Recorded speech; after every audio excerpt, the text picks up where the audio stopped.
Hey everybody, and welcome to Dear Mr. Potter. I'm Alistair Stevens, by which I mean, of course, I solemnly swear that I am up to no good, and happy birthday, Miss Granger.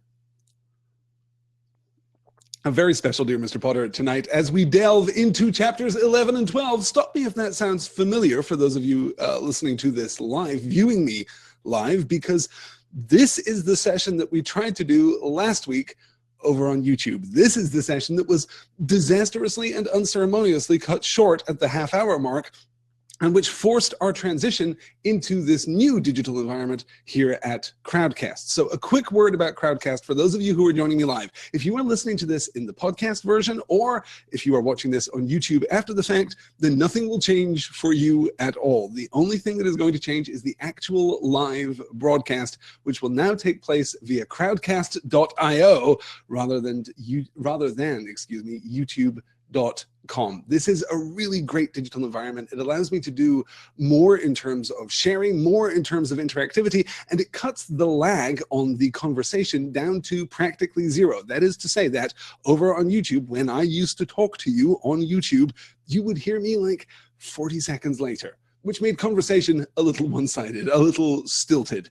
But now there is almost no lag between me talking and you hearing me, so we can interact more readily, we can interact more freely, and that is going to lead to more immediate and dynamic conversations. I'm going to be able to ask you guys questions as we move through the live session without then having to fill 40 seconds of time before you can come back and answer me. So I'm really looking forward to the new broadcast system here at Crowdcast. It's going to be really good. It is, I should say, more expensive than YouTube, which is to say that I have to pay for it, which I never did over on YouTube, and I'm going to lose a little money from the YouTube ad revenue that I made from those live sessions. So if you can find it in your heart to support Dear Mr. Potter, to support Point North Media, head on over to patreon.com/pointnorthmedia, pledge $1 a month or whatever you can afford. If everyone who listened to Dear Mr. Potter pledged $1 a month, then gosh, I would be able to spend literally every waking moment making podcasts instead of every other waking moment making podcasts, which is pretty much what I do now. That's patreon.com/pointnorthmedia.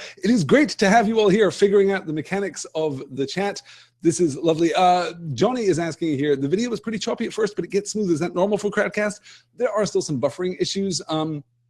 There is like an inbuilt buffer timer. So what I will probably do in the near future is leave the title card up for just a little longer so it can handle those transitions a little better. We're going to try and just soothe all of that. You guys in the live chat here can contribute, of course, as you always do, but you can also ask specific questions. You have a little Ask a Question tab right there on your screen that you can use to ask me a specific question that I can answer as we move through. So I now don't have to keep such a rigorous eye on the chat. That doesn't mean that you can get out of order over there. You know, there are still prefects among you, but I want to make sure that I catch all of the questions that you have. So use the Ask a Question tab. If there's something about the reading which is puzzling or perplexing you, or just you have a topic that you would like me to discuss, let's get into our reading. As I said, this was the aborted, just disastrously, calamitously forestalled and foreshortened session that I tried to run last Tuesday. So I am going to cover some of the same material, but it's probably good that I'm doing this podcast, that I'm doing this live session, I should say, again, because gosh, you guys, there was no way that I was going to cover all of the material given how long I spent talking about Harry and Hagrid back in the first version of this lecture. So let's get into it and make this happen. There is some actual incitement happening here in the chat here, which I'm going to continue to refer to as the YouTube chat for at least the next couple of weeks. Forgive me. This is not YouTube. This is Crowdcast, and we do things a little differently here. Let's begin with our first slide. And I, of course, have to learn my way through a whole new sharing interface, but here we are. And you will also see that you can see me here in a little window next to the slide. So I have to remember that I am still visible to you even when there is a slide available. You know, guys, it's just a learning experience. This, I think, is going to genuinely be a great platform. But yeah, there will be a little teething trouble here. Let's see what we can do to make it as comfortable as possible. Harry didn't have a very clear idea of how he managed to get back into the Honeyduke cellar, through the tunnel, and into the castle once more. All he knew was that the return trip seemed to take no time at all, and that he hardly noticed what he was doing because his head was still pounding with the conversation he had just heard. Why had nobody ever told him? Dumbledore, Hagrid, Mr. Weasley, Cornelius Fudge, why hadn't anyone ever mentioned the fact that Harry's parents had died because their best friend had betrayed them? Ron and Hermione watched Harry nervously all through dinner, not daring to talk about what they'd overheard because Percy was sitting close by them. When they went upstairs to the crowded common room, it was to find Fred and George had set off half a dozen dung bombs in a fit of end-of-term high spirits. Harry, who didn't want Fred and George asking him whether he'd reached Hogsmeade or not, sneaked quietly up into the empty dormitory and headed straight for his bedside cabinet. He pushed his books aside and quickly found what he was looking for. The leather-bound photo album Hagrid had given him 2 years ago, which was full of wizard pictures of his mother and father. He sat down on his bed, drew the hangings around him, and started turning the pages, searching until he stopped on a picture of his parents' wedding day. There was his father waving up at him, beaming the untidy black hair Harry had inherited, standing up in all directions. There was his mother, alight with happiness, arm in arm with his dad. And there, that must be him, their best man. Harry had never given him a thought before. If he hadn't known it was the same person, he would never have guessed it was black in this old photograph. His face wasn't sunken and waxy, but handsome, full of laughter. Had he already been working for Voldemort when this picture had been taken? Was he already planning the deaths of the two people next to him?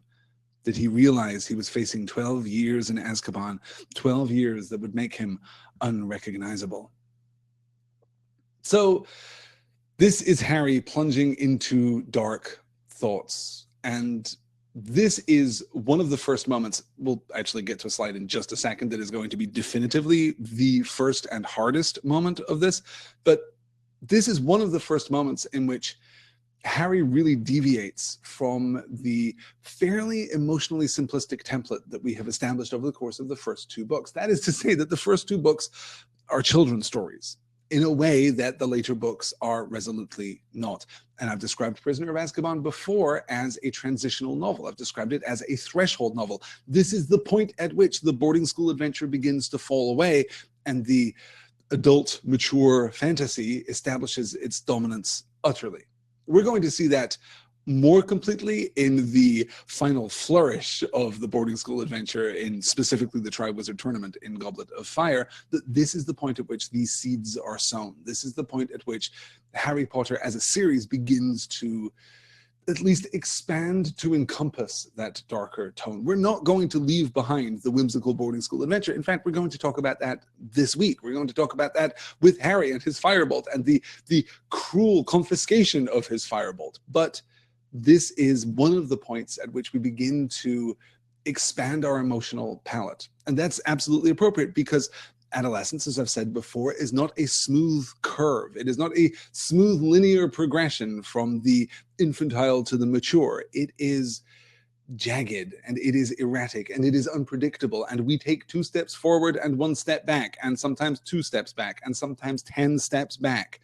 The process of adolescence is cruel and is difficult and is wildly inconsistent. And we're going to see that in Harry's emotional development through the course of this book, and arguably through the course of Goblet of Fire too.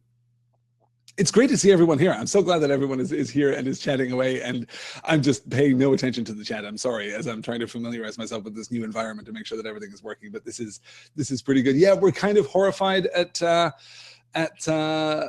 and George for the dung bombs. The dung bombs are particularly unpleasant. In a fit of end-of-term high spirits, we're told, kind of confirming my sneaking suspicion that Fred and George Weasley are kind of, combined as the Gestalt entity, the Fred George Weasley. They are just kind of the worst. More on that later, you guys. More on that later in the series, certainly. So this is a hard turn for Harry. He returns home. He doesn't remember how he got here, but he immediately throws himself into memory. And this is, of course, memory by proxy, which is interesting because we're going to be dealing with Harry's direct memories of his, most formative experience later in tonight's reading. But this is memory by proxy. He doesn't obviously remember his parents' wedding. He doesn't obviously remember his parents hardly at all, in fact. But he has these memories that were given to him by Hagrid. And Hagrid is a really curious character. And I talked a little about this during my first attempt at this live session, and I have thought about it a lot since, and I am, let me tell you, no closer to a definitive solution. I'm curious about when Hagrid learned of Sirius Black's betrayal. Let me call up the next slide here. We're going to do something that we do very, very rarely here, and we're going to break the timeline. I'm going to look back at the first book in the series here to kind of get a framework for what we understand of Hagrid's relationship with Sirius Black at the time. So this is from the first chapter of Harry Potter and the Philosopher's Stone. "Hagrid," said Dumbledore, sounding relieved, "at last. And where did you get that motorcycle?" "Borrowed it, Professor Dumbledore, sir," said the giant, climbing carefully off the motorcycle as he spoke. "Young Sirius Black lent it to me. I've got him, sir." "No problems, were there?" "No, sir. House was almost destroyed, but I got him out all right before the muggles started swarming around. He fell asleep as we were flying over Bristol." So this is our first introduction to Hagrid, and this is, of course, one of the great Easter eggs of the Harry Potter series. You never notice this the first time that you're moving through, but you notice it every single time that you are reading it subsequently. "Borrowed it, Professor Dumbledore, sir. Young Sirius Black lent it to me. I've got him, sir." So Hagrid finds Harry's house in Godric's Hollow all but destroyed, and he finds the baby. But presumably, I mean explicitly, also finds Sirius Black, who lends him his motorcycle. That is the first beat that we get. It's the first moment of connection that we get between Hagrid and Sirius at all. Of course, it's the first beat of connection we get between Hagrid and Sirius. It's one of the first beats that we get in the entire book, in the entire series. So that makes a lot of sense. Then at the end of that sequence, this is, of course, as Harry is being, as a baby is being dropped off with the Dursleys in Privet Drive, we get the second section that I've excerpted here. "Well," said Dumbledore finally, "that's that. We've no business staying here. We may as well go and join the celebrations." "Yeah," said Hagrid in a very muffled voice. "I'd best get this bike away. Good night, Professor McGonagall, Professor Dumbledore, sir." "I'd best get this bike away." This suggests to me that Hagrid has, as he said, borrowed the bike from young Sirius Black. And Sirius Black at this time, along with James and Lily Potter, would have been, 22-ish, 23-ish, maybe, but more likely 22. So he is still a young man, particularly for Hagrid. And we must remember how old Hagrid is. If you remember that Hagrid got expelled, 50 years ago from Hogwarts, Hagrid is of a significant age anyway. So it's fair to say that most people are young to him. But Sirius Black actually objectively kind of young, like, as I say, maybe 22 at this point. Everything here in the opening passages of the Philosopher's Stone suggests to us that Sirius Black was a bystander, someone who is known, who is trusted, someone who recognizes Hagrid well enough to both lend him his motorcycle and also be recognized by Dumbledore. Hagrid doesn't say, "Some young man just lent me his bicycle, lent me his motorcycle." No, he says, "Young Sirius Black." He says this to Dumbledore, knowing that Dumbledore will get the reference, knowing that Dumbledore will understand who it is that he is talking about. That's key. That's vital. It is clear at the time, Hagrid has no idea that Sirius Black has betrayed the Potters. I'm hesitating only because, of course, for reasons which will become clear later, the situation is somewhat more complex than that. No spoilers here in Dear Mr. Potter. So he's clearly still trusting of Sirius Black and takes the motorcycle and does the whole desperate dash to Privet Drive, as we've seen. Then we get, in last week's reading, in the previous reading, I suppose, in chapter 10 of Prisoner of Azkaban, this is the heavy exposition scene in the Three Broomsticks. We get this exchange. "How was I to know he wasn't upset about Lily and James? It was you-know-who he cared about. And then he says, 'Give Harry to me, Hagrid, I'm his godfather, I'll look after him.' Ha! But I'd had me orders from Dumbledore, and I told Black, no. Dumbledore said Harry were to go to his aunt and uncle's. Black argued, but in the end, he gave in. Told me to take his motorbike and get Harry there. I won't need it anymore, he says. I should have known there was something fishy going on then. He loved that motorbike, and what was he giving it to me for? Why wouldn't he be needing it anymore? Fact was, it were too easy to trace. Dumbledore knew he'd been the Potter's secret keeper. Black knew he was going to have to run for it that night. Knew it was a matter of hours before the Ministry was after him." So this is the second version of this account that we get in Prisoner of Azkaban. And we get a few key details here. "Give Harry to me, Hagrid. I'm his godfather. I'll look after him." So this is direct dialogue attributed to Sirius Black on the night in which Harry faced, I suppose, as much as you can face anyone when you were 15 months old, as Harry was at the time, but Harry faced Voldemort. And on that night, Sirius Black says to Hagrid very casually, "Give Harry to me, Hagrid. I'm his godfather. I'll look after him." implying, I think, in the rhythm of that dialogue, that Hagrid already knew that Sirius Black was Harry's godfather. So he knew about Sirius's connection to the Potters. But obviously, as he implies here, I told Black, no, Dumbledore said Harry was to go to his aunt and uncle. This is... here it is, yeah. Fact was, it was too easy to trace. Dumbledore knew he'd been the Potter's secret keeper. Dumbledore knew he'd been the Potter's secret keeper implies directly that Hagrid did not know that he had been the Potter's secret keeper, that he had not been the lucky recipient of the consequence of the Fidelius charm, as we discussed last time. So it seems to me very likely that that at the time, Hagrid had no idea that Sirius Black was even a suspect, let alone the actual kind of mechanism by which the Potters had come to their end. And that makes a great deal of sense, because if Hagrid had known that Sirius Black, again, I'm kind of hedging this because we're going to get more information later, but the story as we understand it right now, if Hagrid had known that Sirius Black was the Potter's secret keeper, then he would have known who betrayed the Potters. That is an inevitable one-to-one connection there, particularly with the Fidelius charm operating as it is implied in the last reading. So when did Hagrid find out that Sirius Black betrayed the Potters?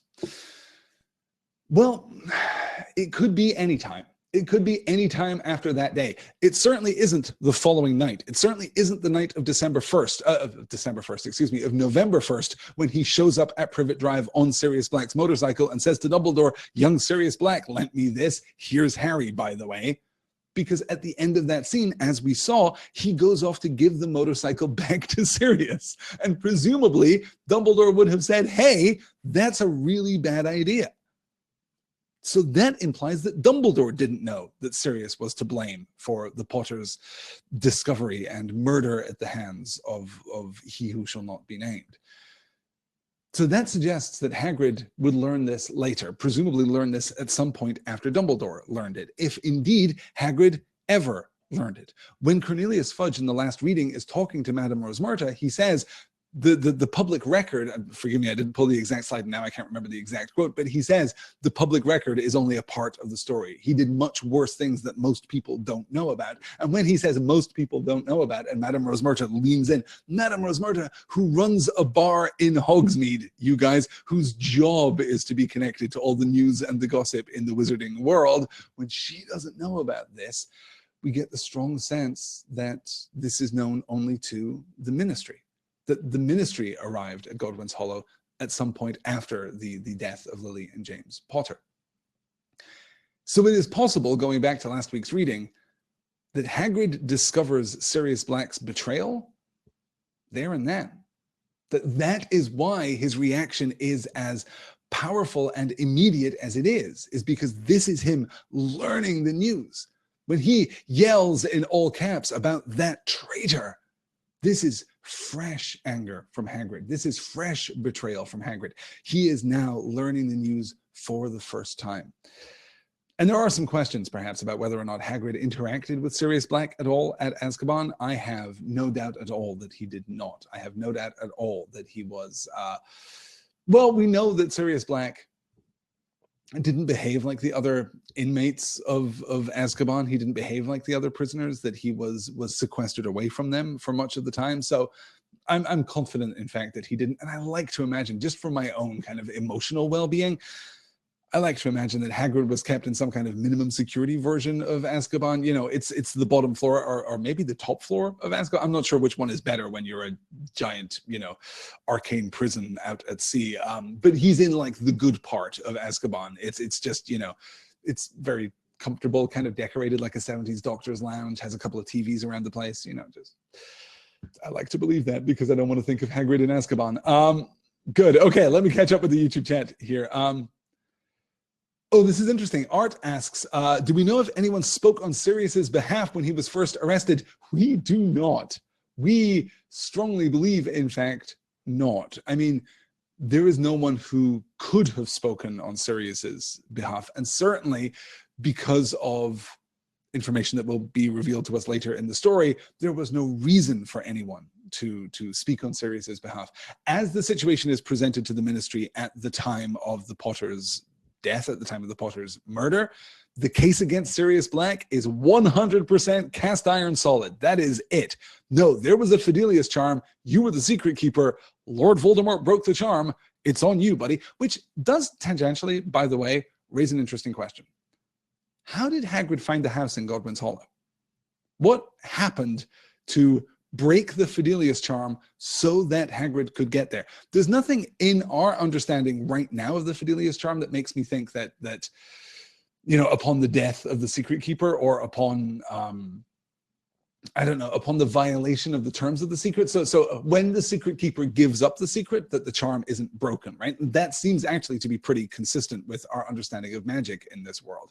The Fidelius charm hides away the secret in the soul of another, in this case, as far as we know, Sirius Black. And then when he yields that secret to Lord Voldemort, the charm is broken. That seems to make sense. But we're going to find out later in the series that it doesn't actually work that way. So I don't know how Hagrid got to the house, let alone knew about the house. We can kind of backfill some explanations with Dumbledore there, but it's all part of this rich tapestry of mystery and contradiction that is the very beginning of Harry Potter's life. Let me see here. The chat is moving so fast. You guys, yeah. Yes, as Kathy asks here, timeline issues in the first chapter. Where did Harry and Hagrid spend the day while Vernon was hearing rumors of wizarding stuff? Yes. Harry shows up at Privet Drive on the evening near midnight of November 1st. Harry's parents were killed on Halloween night, so 24 hours before. Where were Hagrid and Harry for those 24 hours? The answer canonically, and this is, in J.K. Rowling's defense, an acknowledged gap in the timeline here. She has no idea. She has acknowledged this as a mistake, in fact. But we don't know where they were for those 24 hours. We can only assume that Sirius Black's motorcycle is not as fast as Hagrid suggests that it is. Perhaps it really did take 24 hours with, you know, stopping at a gas station. You know, you want to get like the really large soda, and then you have to stop a couple hours later, obviously, because you had the really large soda. Hagrid got lost in the mist, couldn't find Privet Drive. I mean, we have to work a little bit to explain it, but yes, it is of vital importance that Harry was not delivered into the care of the Dursleys the night that his parents died. It was the following night. There are 24 hours of missing time there. Yeah, there's really no way of working that out. Okay. I guess also it is possible that you guys should shout out really strong. It's Godric's, because I keep saying Godwin's. I know that every time I say it. Thank you, Elizabeth, in the chat. He's going to get so many emails. I know. Godric's Hollow, not Godwin's Hollow. I do apologize. I thought that every time I said it. I wanted to go back and replace it. So you can stop writing those emails now, unless you've sent them already, in which case I will reply to them with grace and with dignity as ever. Yes. So Sundari, Aaron says, I can easily imagine Hagrid forgetting the baby in his pocket and getting drunk playing cards for dragon eggs. Plus, as Heroes and Bards points out, babies need food every few hours. They certainly do. They certainly do. So he probably had to stop and then figure out how to feed one of those. I'm thinking about this for literally the first time ever. That was definitely Hagrid's first interaction with a baby, right? Like, he had never seen a human baby before that moment, right? Because he's at school until the whole Tom Riddle Chamber of Secrets debacle in the 1950s, in the 1940s even. And then he's expelled, at which point he learns to be a gamekeeper and kind of takes up his residence on the outskirts of Hogwarts. What circumstance would call upon Hagrid to see a human baby at that point? I like to imagine, this is my new pet theory, that he was trying to feed Harry with, well, this is what I give a dragon. This works for a dragon. This works for a hippogriff. This works for the acromantulas in the forest. Like, he's just trying everything he could think of. And then, you know, arrives at, well, it's early 1990s. So probably Sunny Delight, I guess. He was probably feeding Harry Sunny Delight. I think that's what all growing kids in the 1990s needed. I guess that wasn't even the 1990s. This was the 1980s, so I have no idea. Yes, okay. I'm getting distracted by my thoughts of Hagrid taking care of a baby, which it now turns out is the fan fiction that I want more than any other. I have spent so long talking about this. You guys, let's move on to a very important slide. Okay, we're going to pick up the pace. We're going to move forward with purpose, and we are going to do that through the prism of Harry imagining the worst. A hatred such as he had never known before was coursing through Harry like poison. He could see Black laughing at him through the darkness, as though somebody had pasted the picture from the album over his eyes. He watched as though somebody was playing him a piece of film. Sirius Black blasting Peter Pettigrew, who resembled Neville Longbottom, into 1,000 pieces. He could hear, though having no idea what Black's voice might sound like, a low, excited murmur. "It has happened, my lord. The Potters have made me their secret keeper." And then came another voice, laughing shrilly, the same laugh that Harry heard inside his head whenever the Dementors drew near. This is dark, and it's going to get darker still. Harry has completely broken free of the kind of emotional structure, the emotional boundaries that we associate with the boarding school adventure story. He isn't in a children's book anymore. He is now imagining this real darkness and imagining it, and this is crucial, kind of using these memories by proxy. He has no idea what this experience was like. He is creating it. He's fabricating it. He's weaving it from whole cloth here. And we can see that's intentional in the text. This isn't, parsing the text. For once, the text has kind of risen to meet us here. He could see Black laughing at him through the darkness as though somebody had pasted the picture from the album over his eyes. His real knowledge of Black? The picture in the album, the picture in the Daily Prophet, the wanted posters scattered around. That's his perspective on Sirius Black. He has no memory. He is imagining this. He is creating this. He watched as though someone was playing him a piece of film. Sirius Black blasting Peter Pettigrew, who resembled Neville Longbottom, because Neville is the junior Gryffindor. Neville is the most vulnerable of all the Gryffindors. So, of course, poor Peter Pettigrew, poor victim of the evil and nefarious Sirius Black, the notorious Azkaban prisoner, Sirius Black. Of course, Peter Pettigrew looks like Neville Longbottom. This is Harry free associating with his desire to create a vision of this moment that leads to him hating Sirius Black. He could hear, though having no idea what Black's voice might sound like, a low, excited murmur. "It has happened, my lord. The Potters have made me their secret keeper." And then came another voice, laughing shrilly, the same laugh that Harry heard inside his head whenever the Dementors drew near. In all of this, what is real? The picture of Sirius Black from the album. The picture of Sirius Black that Harry has seen before on the wanted posters. And the laughter of Lord Voldemort. The connection between Sirius Black and Voldemort is a fabrication. And we're going to continue to kind of drive Harry into this darkness. And of course, we must remember, this is not Harry's kind of typical state. This is not how Harry experiences the world, generally speaking. He hasn't lived like this through his first two adventures. This is entirely new. And we're going to make it still worse. "Harry, listen," said Hermione, exchanging a look with Ron. "You must be really upset about what we heard yesterday, but the thing is, you mustn't go doing anything stupid." "Like what?" said Harry. "Like trying to go after Black," said Ron sharply. Harry could tell they had rehearsed this conversation while he had been asleep. He didn't say anything. "You won't, will you, Harry?" said Hermione. "Because Black's not worth dying for," said Ron. Harry looked at them. They didn't seem to understand at all. "Do you know what I see and hear every time a Dementor gets too near me?"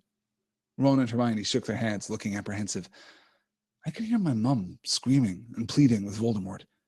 If you'd heard your mum screaming like that, just about to be killed, you wouldn't forget it in a hurry.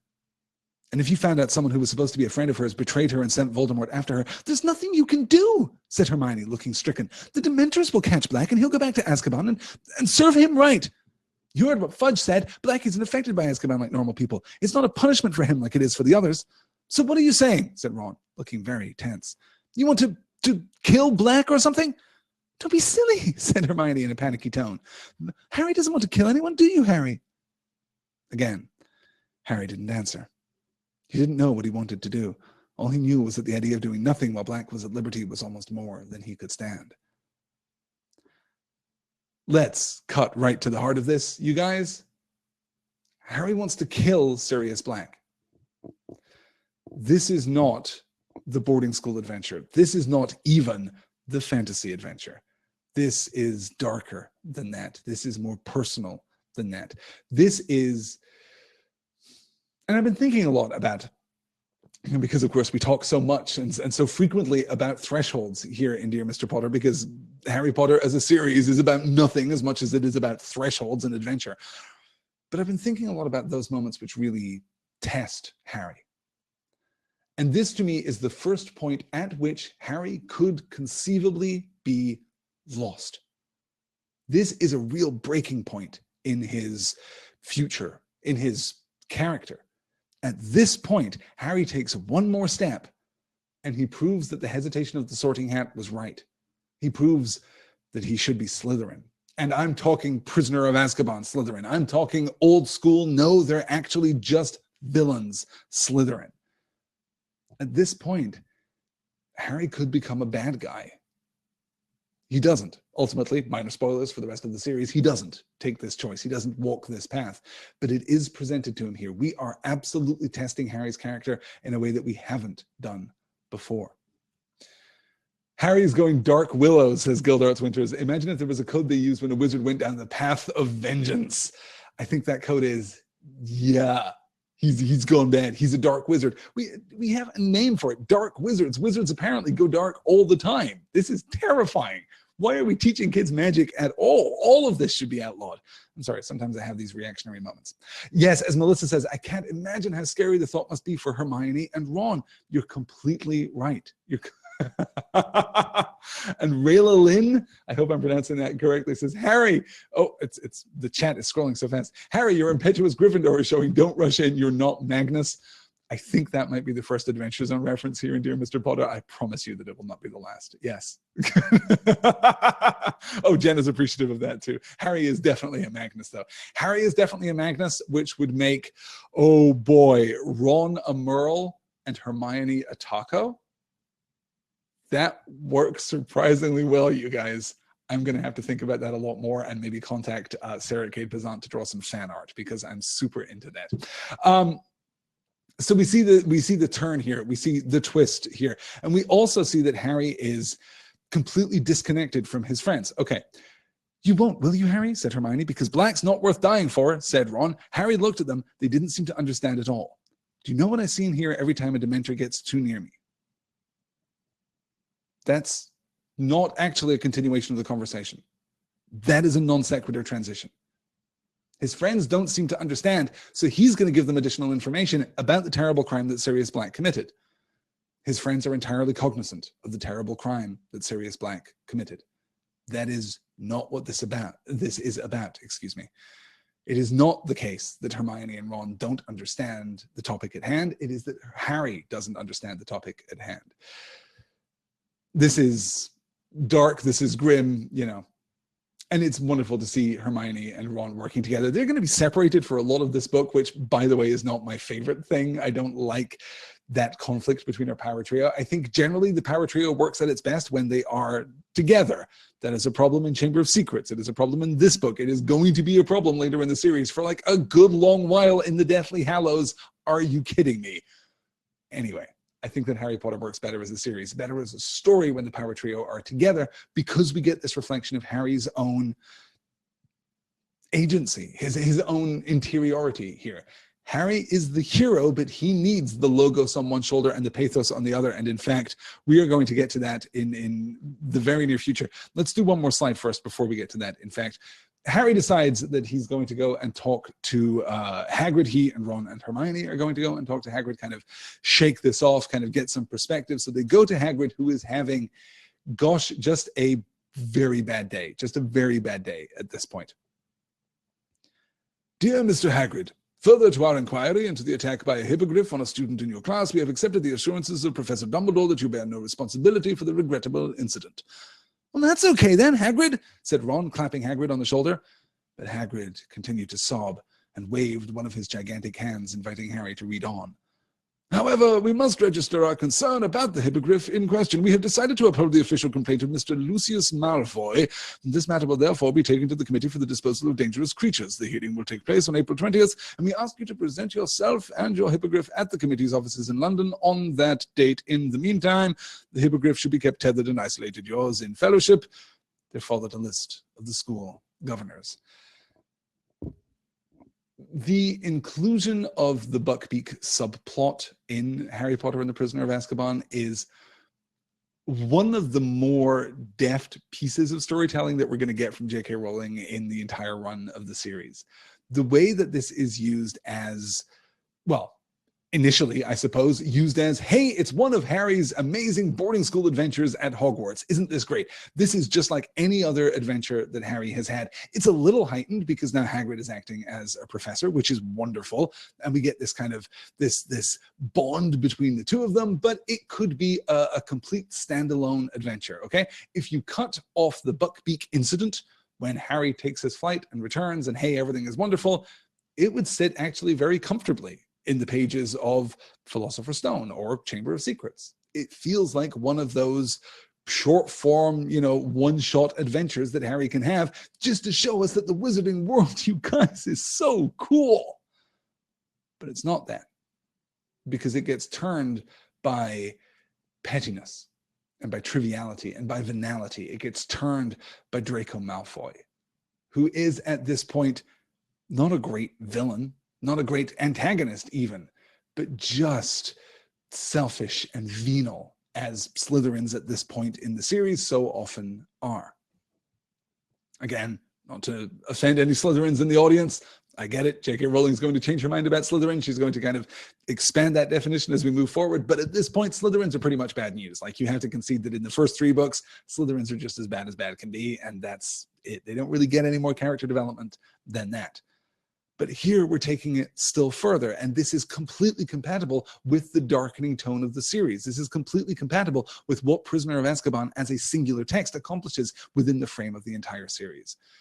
Because initially, boarding school adventure, yay! Then, Draco Malfoy, ruining things for everyone. Then, oh my god, Draco is so petty and weak-willed that he is using his allegedly broken arm as an excuse not to play Quidditch against Harry, which is kind of pulling it back into boarding school adventure time, right?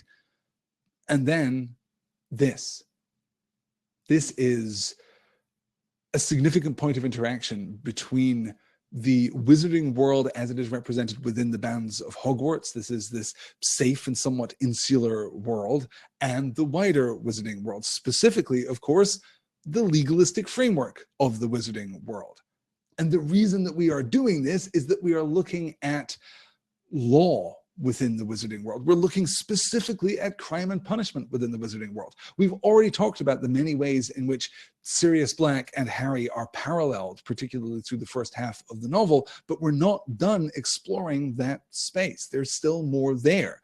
And we're interrogating that now with great purpose, as we will continue to interrogate it pretty much for the rest of the series. Dolores Umbridge, I'm looking at you, though I'd really prefer not to be looking at you, I guess. We're going to continue to interrogate this question. We're going to continue to explore this space through the rest of the series, but it is vital that we are looking at Buckbeak as the innocent victim. That Buckbeak, is the bystander here. He actually did nothing wrong, but he is being sentenced nonetheless, because the law doesn't care about truth. The law cares about the appearance of justice. Stop me if this is sounding familiar. Stop me if this is sounding like it might connect thematically to other subplots that we've been exploring here. So let's move on to the response from this. Ryan asks in the YouTube chat, can we agree not to bring up Umbridge until we have to? You know what? That's fair. I take that back. Yes, I don't really want to think about her any more than you do. Yes. Good. Excellent. I'm just realizing now that actually I have 6 questions evident here. Okay, what I will try to do is take 10 minutes at the end of the session, and we'll do questions. I guess we'll just jump into those. You can look at the question tab, and you can upvote questions that you would really like answered, or ask your own questions there, and we'll try and set some time across at the end there. Q&A is the new chat, says Joseph. Yes, that's fair. That's absolutely fair. It's tough for me to keep up with you guys. There are so many of you here tonight. Thank you all so much for joining me. Okay, let's take a look at this next slide, which is now on your screen. You'll have to put up a good, strong defense, Hagrid, said Hermione, sitting down and laying a hand on Hagrid's massive forearm. I'm sure you can prove Buckbeak is safe. Won't make no difference, sobbed Hagrid. Them disposal devils, they're all in Lucius Malfoy's pocket. Scared of him. And if I lose the case, Buckbeak... Hagrid drew his fingers swiftly across his throat, then gave a great wail and lurched forward, his face in his arms. What about Dumbledore, Hagrid? Said Harry. He's done more than enough for me already, groaned Hagrid. Got enough on his plate, what with keeping them Dementors out of the castle and Sirius Black lurking around and... Ron and Hermione looked quickly at Harry as though expecting him to start berating Hagrid for not telling him the truth about Black. But Harry couldn't bring himself to do it. Not now that he saw Hagrid so miserable and scared. Listen, Hagrid, he said, you can't give up. Hermione's right. You just need a good defense. You can call us as witnesses. I'm sure I've read a case of hippogriff baiting, said Hermione thoughtfully, where the hippogriff got off. I'll look it up for you, Hagrid, and see exactly what happened. Hagrid howled still more loudly. Harry and Hermione looked at Ron to help them. Shall I make a cup of tea? Said Ron. Harry stared at him. It's what my mum does whenever someone's upset, Ron muttered, shrugging. At last, after many more assurances of help, with a steaming mug of tea in front of him, Hagrid blew his nose on a handkerchief the size of a tablecloth and said, You're right. I can't afford to go to pieces. Got to pull myself together. Let's take a moment here. I guess, okay.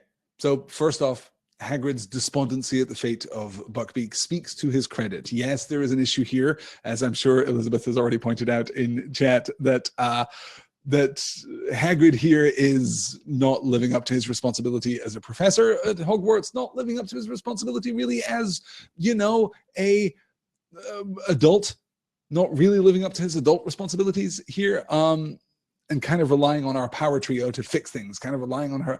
Okay, not to fix things. He doesn't expect them to fix things, but he is leaning on them for emotional support. But let's look at that emotional support. Look at what that consists of from each member of our power trio here. Where does Hermione go when the stakes are high and the odds are long? Well, she goes to the law, and she goes to argumentation. She goes to rationality, and she goes to precedent. She's read a story of hippogriff baiting where the hippogriff got off. I'll look that up. That's fine, because a rational intellectual argument will clearly carry the day. Hagrid, this is going to be fine. Hermione in this moment has perhaps never been more Ravenclaw. And look at Harry in this moment. Don't worry, we'll stand up. You can call witnesses and we'll speak in your defense. Oh, well, damn, Harry, if you speak in Buckbeak's defense, then of course he's going to get off because you're the boy who lived. You're Mr. Exceptional here at Hogwarts. That is perhaps a little unfair. But Harry is talking about taking direct action, taking direct agency, because that is what Harry does. He is the ethos of our ethos, logos, pathos triangle here. And what does Ron do? Ron fixes a cup of tea. He offers to fix a cup of tea, then justifies it, says that's what his mum does when everyone is upset. But then, crucially, Hagrid has a cup of tea, and I am 100% certain that Ron is the one who made that tea. Here we get, in the span of a page, a perfect deconstruction of ethos, logos, and pathos. And what is perhaps most beautiful in this, and perhaps most special and unusual about this, is that pathos here is in the ascendancy. Hermione is going to go to work. She's not done. But Harry's reckless, Harry rushes in moment here, that doesn't mean anything. Sometimes heroism has to take a back seat to intellect or to empathy, as demonstrated here by Hermione and Ron. I love that Harry is on the back foot in this sequence. I love that Harry is, for once, not the hero of the story. This is a very deft and eloquent exploration of the idea that Harry needs Ron and Hermione with him. And therefore, the separation between Harry and Ron and Hermione in this part of the book is potentially troublesome, is potentially dangerous. That Harry separated from his best friends is less than he would otherwise be. The power trio is not Harry Potter and his sidekicks. It is the three of them working in concert. And Hermione and Ron need Harry too, because they need someone who can just take action, do it directly, be the hero. They can't really do that in quite the same way. So this for me is a great exploration of that dynamic. I completely love the way that it works. Rayla Lynn says, empathy and comfort during sadness reminds me of Inside Out. That's very good, right? This idea that you can't just erase sadness. You can't just deny grief, the real emotional connection that Hagrid has with Buckbeak here. You have to work through it, through empathy and through, connection. Yeah. Becca Eller says, this is enormously charming. I'm 100% sure Ron and Hermione made tea together and argued the whole time. I like that quite a lot. And Ty says, I'll be having tea later while playing Dungeons and Dragons. Let me get this straight. You're watching a Harry Potter seminar live on the internet and then you're going to play Dungeons and Dragons? Best life now, sir. I think you're out in California, right? This isn't going to be like a terrible late night for you. It's going to be, reasonably manageable. I hope so anyway, because those Dungeons and Dragons games, they can run long. I know from experience. Yes. Good. As Nikki says, Nikki is referencing a previous note that she said. Nope. I can't track back and find that, but Nikki does say Hermione is amazing in this book, which is absolutely true. Yes. Good. Okay. That is that. And then we get one final beat here from Hagrid, which gives us a perspective back on Azkaban and on all that has happened. I've not been myself lately, said Hagrid, stroking Fang with one hand and mopping his face with the other. Worried about Buckbeak and no one liking me classes. We do like them, lied Hermione at once. Yeah, they're great, said Ron, crossing his fingers under the table. How are the flubberworms? Dead, said Hagrid gloomily. Too much lettuce. Oh no, said Ron, his lip twitching. And them Dementors make me feel ruddy terrible and all, said Hagrid with a sudden shudder. Got to walk past them every time I want to drink in the 3 broomsticks, so like being back in Azkaban. He fell silent, gulping his tea. Harry, Ron, and Hermione watched him breathlessly. They'd never heard Hagrid talk about his brief spell in Azkaban before. After a pause, Hermione said timidly, Is it awful in there, Hagrid? You've no idea, said Hagrid quietly. Never been anywhere like it. Thought I was going mad. Kept going over horrible stuff in my mind. The day I got expelled from Hogwarts, the day me dad died, the day I had to let Norbert go. His eyes filled with tears. Norbert was the baby dragon Hagrid had once won in a game of cards. You can't really remember who you are after a while. And you can't see the point of living at all. I used to hope I could just die in my sleep. When they let me out, it was like being born again. Everything came flooding back. It was the best feeling in the world. Mind, the Dementors weren't keen on letting me go. But you were innocent, said Hermione. Hagrid snorted. Think that matters to them? They don't care. As long as they got a couple of 100 humans stuck there with them so they can leech all the happiness out of them. They don't give a damn who's guilty and who's not. Couple of conspicuous points here. Hagrid pushing back against the legalistic framework of the Wizarding World is enormously significant. Think they give a damn? Also, Hagrid uses the word damn, you guys. This is still a children's book at this point. This is still an unusual use of language. They don't give a damn who's guilty and who's not. It's not about guilt. It's not about truth. Hagrid, of course, was entirely innocent, remember, when he was sent to Azkaban. Both innocent of the initial crime of which he had been accused, and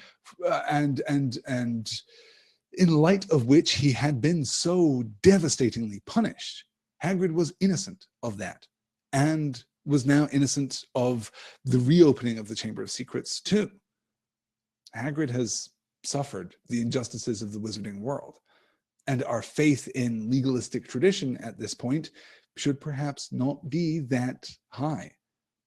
And Hagrid gives us this great perspective. It doesn't matter to the Dementors who's innocent and who's not, as long as there are a couple 100 humans that they can feed off. This isn't a prison. I mean, it is a prison. But what is the purpose of prison? There are two purposes for prisons, two purposes which prisons can fulfill in civil society. The first is simply detention, the exile from civilized society of people who are too dangerous to be a part of that civil society, right? You are too dangerous to be a part of our world. Go to prison. It's the only place that we can keep you. We don't want to kill you. We don't want to take more drastic steps. You have to go and be over there because you can't be over here. You literally can't be trusted. The other purpose of prison is rehabilitation. is education. It is a civil and social punishment that is designed to recognize the magnitude of a given offense or crime. But that punishment is levied with the understanding that someday you're going to be better. Someday you're going to be able to come back into the world. You are going to be rehabilitated. You are going to be educated. You are going to be redeemed by this punishment. That is a difficult and complex social argument to make, by the way. This is not the time for that complex social argument. Azkaban is clearly the former. Azkaban is the place where you send the worst of the worst. How many people go to Azkaban and then leave? I'm willing to guess, you guys, it's not many. Hagrid was there for the Azkaban equivalent of like 25 minutes, and it has scarred him. He is wounded by this. You can't really remember who you are after a while, and you can't see the point of living at all. I used to hope I'd just die in me sleep. Hey, remember the beginning of the first book where Hagrid shows up in the little shack on the road? You're a wizard, Harry. The umbrella and the fire and the pigtail on Dudley and the Diagon Alley. That character is now talking openly about a desire for the sweet oblivion of death. This is what Azkaban does. Who comes back from Azkaban? Damn near no one.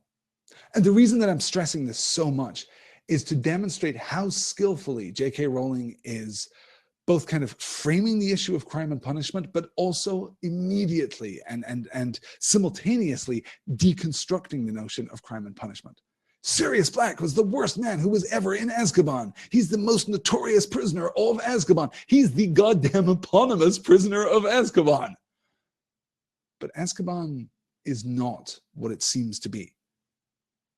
And therefore, Sirius Black is not what he seems to be. That's not a spoiler, you guys. That's just reading the book. J.K. Rowling is doing everything that she can to question these ideas of authoritarian structure. And of course, this is going to be more relevant later. Like, of course, she's going to take the foundation that she lays here in Prisoner of Azkaban and build upon it as we move through really the rest of the series. But it works here within the frame of this book, too. We cannot trust these legalistic institutions, not within the wizarding world, because there are just too many questions. Hagrid was innocent and was sent to Azkaban.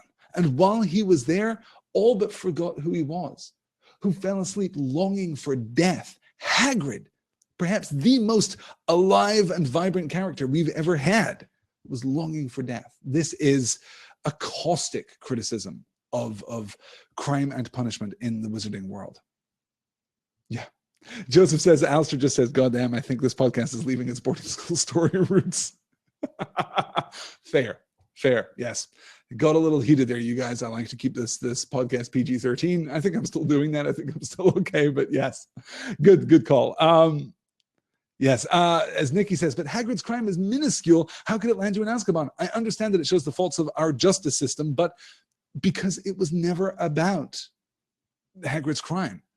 If you go back and you read those pages in Chamber of Secrets, it was never about Hagrid's crime. When Harry is eavesdropping on the conversation with Cornelius Fudge, he makes it very clear that this is a political consideration. He is having pressure put on him by the school governors, and then lo and behold, Lucius Malfoy shows up. This is a political act, and that makes it all the worse, because no one actually thinks that Hagrid is guilty. Nonetheless, off to Azkaban. Okay, I've got politics, as Gildarts Winters says, put Hagrid in prison. That's very good. Yes. Okay, let's keep pushing on here. So Ryan is calling out Rowling's middle name is Retcon. JK Retcon Rowling. I'm happy with that. We can do that. As Jana says, she is pretty good at it. She is certainly pretty good at it. That's fair too, but yes. Okay, let's keep going because, oh my gosh, we're only halfway through the first chapter that we're supposed to be looking at, you guys. Okay, let's talk about the firebolt. It is Christmas morning. Harry has come down to presents.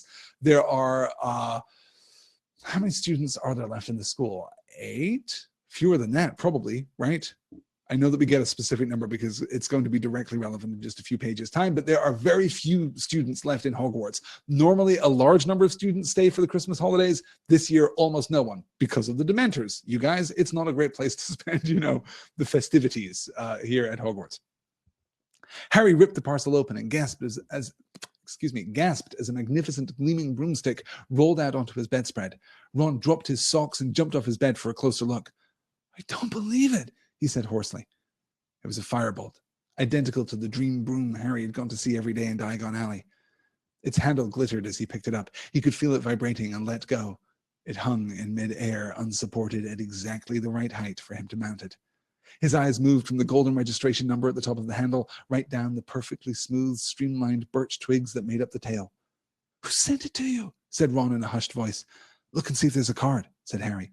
Ron ripped apart the firebolt's wrappings. "Nothing! Blimey, who'd spend that much on you?" "Well," said Harry, feeling stunned. "I'm betting it wasn't the Dursleys." "I bet it was Dumbledore," said Ron, now walking around and around the firebolt, taking in every glorious inch. "He sent you the invisibility cloak anonymously." "That was my dad's, though," said Harry. "Dumbledore was just passing it on to me. He wouldn't have spent hundreds of galleons on me. He can't go giving students stuff like this." "That's why he wouldn't say it was from him," said Ron, "in case some git like Malfoy said it was favoritism. Hey, Harry!" Ron gave a great whoop of laughter. "Malfoy! Wait till he sees you in this. He'll be sick as a pig. This is an international standard broom, this is." Harry gets gifts from people, you guys, and sometimes those gifts are not entirely deserved, and sometimes the provenance of those gifts is not entirely known. "Who would spend that much on you?" says Angela Lurie in the YouTube chat. This is very fair. Ron here perhaps not being completely respectful of his friend Harry, but I love that Harry just breezes right past it. "Well, I'm betting it wasn't the Dursleys." Pretty good, Harry. Pretty good, and completely justified, in fact. So Harry has his firebolt, and why didn't he guess McGonagall, asks Alan. She got him the Nimbus 2000. I think this is supposed to suggest to us that the Nimbus 2000 was a great Quidditch broom, but was perhaps not, the cutting edge. Certainly Draco has the 2001, of which Harry is going to be extremely dismissive later in this week's reading. I don't think I've pulled that on a slide, but he is actively snide about Draco Malfoy's Nimbus 2001. The firebolt, well, this is something else entirely. This is hundreds of galleons. This is a small fortune, and that seems to be significant. Yeah. Good. It's like the Nimbus 2000 is a Honda and the Firebolt is the Tesla, says Jamie, which I adore. Excellent. That is a very, very good pull. Good. I'm scrolling back to make sure that I haven't. Gosh, you guys, you are so chatty here tonight. I think that giving you a chat room that is distinct from the questions that I'm looking at has just inspired you to be all the more chatty, which I actually adore, by the way. Yeah, Kate says also, I don't think McGonagall actually bought the Nimbus for Harry, just facilitated it. I'm sure that is the case. Yes, good. Excellent. This is great. Heroes and Bard said, "It amuses me that Harry, who will later be known for his paranoia, is not even a little bit suspicious." This is the point, right? This is exactly the point. I think it's completely intentional that we do this in this chapter. So, to recap, Harry returns from Hogsmeade completely devastated by the revelation that Sirius Black, A, is his godfather, and B, betrayed his parents to Lord Voldemort. He is seething. He is picturing the worst possible scenarios. He then all but confesses that he is thinking about killing Sirius Black to Hermione and Ron. Then they go to Hagrid, who says, actually, by the way, the world is completely unjust, and Buckbeak, is going to be executed because Draco Malfoy lied about him. This is as dark as it can be. This is, the most socially aware that Harry Potter has been up until this point. But then it doesn't matter because he gets a firebolt, you guys. And I don't know if you've heard about this, but firebolts are awesome. Right the way to the end of the birch twigs that make up their tail. Here we're transitioning back into the boarding school adventure. Harry can't yet stay in the adult world for too long. The world is wide. The night is dark and full of terrors, right? The adult world is hard for Harry, and he can't stay there for too long. So he steps back. He steps back into a world of broomsticks and of Quidditch and of the unfair confiscation of his personal property by Professor McGonagall. Yo, under what authority are you taking his broom?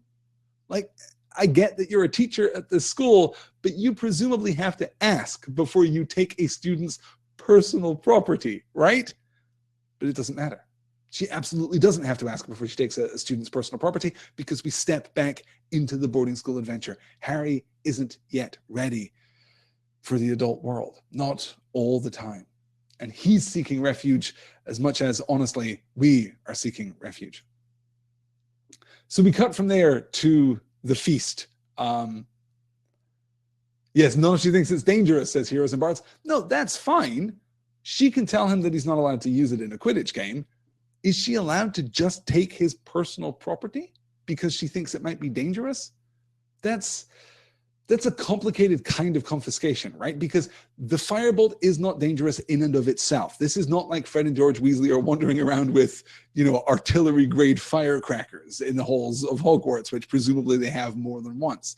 The firebolt is not dangerous in and of itself. Because Professor McGonagall has a suspicion about its provenance, she is allowed to, entitled to, justified in her decision to take it from Harry.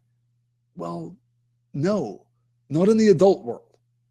But in the boarding school world, in the children's world, absolutely, yes. And that's how we can see that we're navigating that transition there. That's how we're navigating that threshold there. Let's take a look at this next slide. I have, gosh, no idea. Here's and Bart says, don't they mention she checks it for jinxes? Yeah, we're gonna have the slide right at the end. But the point that I'm making is just that in the adult world, if what is the equivalent here? Okay, I'm driving my car and my car is a beat up old rust bucket that is dangerous. Okay, there are legal authorities out there that can tell me you're not allowed to drive your rust bucket car, but my boss at work can't tell me you're not allowed to drive your car. My surrogate mother here in this institution is not allowed to tell me you're not allowed to drive your car because, hey, it might be dangerous, because someone might have tampered with it. That's across the line. So we're moving back from Harry having an adult kind of awareness and an adult kind of agency back into Harry having a juvenile awareness and a juvenile agency. And that's absolutely explicit because we get Harry pushing back against Professor McGonagall. He's annoyed that she's taking it, and he's infuriated with Hermione for even acknowledging the possibility that this came from Sirius Black, which you guys, of course it did. This is a mysterious present that shows up for Harry. He's nuts to think that this A, didn't come from Sirius Black, and B, wouldn't kill him the first time he got on it. Hermione does exactly the right thing, but Hermione can do that because she's not the protagonist of this juvenile story. And again, I want to stress for those of you who are joining me perhaps for the first time that when I use the word juvenile, I'm using it descriptively. I am not using it, dismissively. This is not a critical term that I'm using here. This is juvenile in the very best sense. Let's keep pushing on here. Professor Trelawney hesitated, then lowered herself into the empty chair, eyes shut and mouth clenched tight as though expecting a thunderbolt to hit the table. Professor McGonagall poked a large spoon into the nearest tureen. Tripe, Sybil? Professor Trelawney ignored her. Eyes open again, she looked around once more and said, but where is dear Professor Lupin? I'm afraid the poor fellow is ill again, said Dumbledore, indicating that everyone should start serving themselves. Most unfortunate that it should happen on Christmas Day. But surely you already knew that, Sybil, said Professor McGonagall, her eyebrows raised. Professor Trelawney gave Professor McGonagall a very cold look. Certainly I knew, Minerva, she said quietly, that one does not parade the fact that one is all-knowing. I frequently act as though I am not possessed of the inner eye, so as to not make others nervous. That explains a great deal, said Professor McGonagall tartly. Professor Trelawney's voice suddenly became a good deal less misty. If you must know, Minerva, I have seen that poor Professor Lupin will not be with us for very long. He seems aware himself that his time is short. He positively fled when I offered to crystal gaze for him. Imagine that, said Professor McGonagall dryly. I doubt, said Dumbledore in a cheerful but slightly raised voice, which put an end to Professor McGonagall and Professor Trelawney's conversation, that Professor Lupin is in any immediate danger. Severus, you've made the potion for him again? Yes, Headmaster, said Snape. Good, said Dumbledore. Then he should be up and about in no time. Derek, have you had any of these chipolatas? They're excellent. The smackdown, the slapdown, just the fight between McGonagall and Trelawney is one of my favorite things in the entire world. Firstly, a definition of of tripe. Tripe theoretically is the either the first or the second stomach of a cow or other kind of ruminant beast that is boiled for food. It is old-fashioned British boarding school fare. It is absolutely terrible, but hey, you guys, tripe has a second meaning. For the Americans in the audience, tripe has a second meaning. It is also used to mean rubbish and inconsequential conversation. So when Professor McGonagall says, tripe Sybil, she is absolutely calling her out. She is absolutely calling out Professor Trelawney. But here is the much more important thing. Right before this scene, Sybil Trelawney demurs from being invited to the table because there are 13 people at the table. Thus, if she joins, there will be 13 people at the table. Thus, the first to leave the table will die. This is, by the way, an old medieval tradition. This is kind of attested to in medieval superstition. If there are 13 people at the table, the first to stand will be the next to die. So Sybil hesitates because she doesn't want to take part in this. But here's the thing. She even, in fact, calls out, because we get this little beat where Harry and Ron stand simultaneously right at the end of the meal. And she calls this out, saying, oh, no, you know, we get this question mark over it. Well, is Harry going to die next or is Ron going to die next? But that's not the entire picture here. Because before the scene begins, we get the brief scene with Ron and Scabbers. We're told that Crookshanks, Hermione's new cat, is locked away after trying to eat Scabbers pretty, religiously for the last, 3 months of the school year. So we're told that Crookshanks is locked away, which means that Ron almost certainly, by implication, takes Scabbers with him to the feast. He's tucked inside Ron's sweater, as he always is, in fact, right? This is where Scabbers lives, basically. That means, minor spoilers for those of you who haven't read ahead for spoilery reasons that we'll get to in a couple of weeks, that in a sense, there are already 13 people sitting at the table before Sybil Trelawney shows up, which means that the first person to stand and to leave the table is neither Ron nor Harry. The first person to stand when Sybil Trelawney comes into the room, in fact, is Albus Dumbledore. Just a little note there. We might talk about that again someday. We might talk about that again someday soon. Let's wrap up this chapter with our thoughts on the McGonagall fireball. You know what? Actually, I'm running really late, so we're going to skip this slide because we've already talked about McGonagall taking the firebolt, which makes a lot of sense. This is completely justified. Hermione is absolutely right. It is important that she take it and she check it over for jinxes, but we have to get into our second reading, in which, by the way, Harry learns my favorite piece of magic in all of Harry Potter. In the entire series, this is the spell that I love the most. The Patronus charm, you guys. This is what it's all about for me. This is about the most thematically powerful conflict at the heart of J.K. Rowling's work. And it is a thematic conflict which, of course, speaks to me because it is embodied in all of my favorite stories. Those of you who have been following my other series, There and Back Again, in which I'm talking about the works of J.R.R. Tolkien, will know how important hope is. Hope is what separates us from the darkness. The light, the positivity, the courage, the agency, the valor that redeems us, those virtues which we hold to be most important, they are nothing without hope. It is hope that inspires us to raise our wands and drive back the darkness.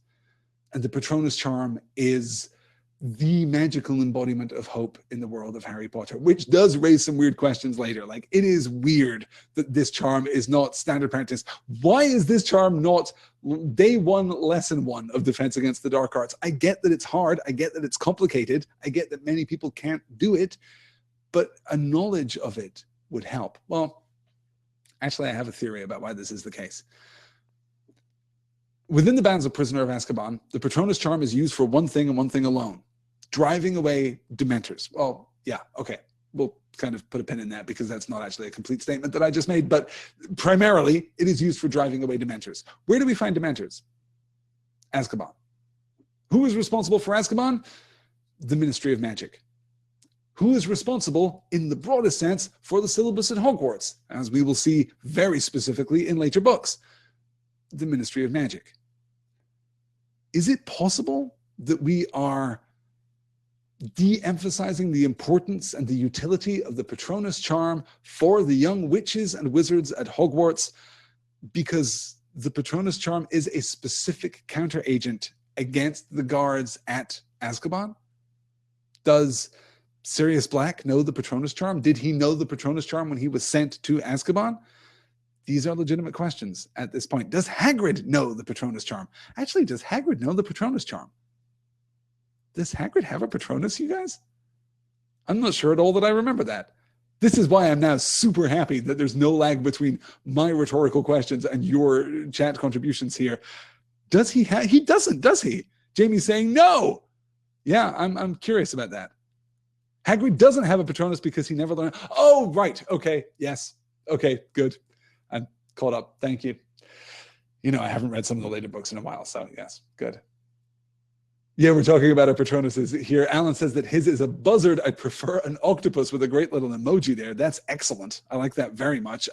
My Patronus is according to Pottermore, is a mouse, a humble field mouse, which is important for two reasons. I'll admit I'm not too big a man to admit that I was a little disappointed when I got a mouse for my Patronus. But then I remember two important things. The first is that the mouse was the first Patronus. That was the original. That's your OG Patronus right there. The second is, of course, related to my heritage because I am Scottish. And in the annals of Scottish poetry, no poem exceeds the work of the great Rabbie Burns, the bard of Scotland, who wrote To a Mouse. We sleeket could timidus beastie. Oh, what a panic's in thy breastie. That is the greatest example of Scots poetry, and it's To a Mouse. So I'm pretty happy, actually, that I get a mouse. Okay, let's move into our Defense Against the Dark Arts lesson with Professor Lupin, because we've got to talk about this reboot before we wrap up tonight. At 8 o'clock on Thursday evening, Harry left Gryffindor Tower for the History of Magic classroom. It was dark and empty when he arrived, and he lit the lamps with his wand and waited only 5 minutes when Professor Lupin turned up, carrying a large packing case, which he heaved onto Professor Binns' desk.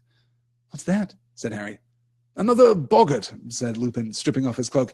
"I've been combing the castle ever since Tuesday. Very luckily, I found this one lurking inside Mr. Filch's filing cabinet. It's the nearest we'll get to a real Dementor. The boggart will turn into a Dementor when he sees you, so we'll be able to practice on him. I can store him in my office when we're not using him. There's a cupboard under my desk he'll like."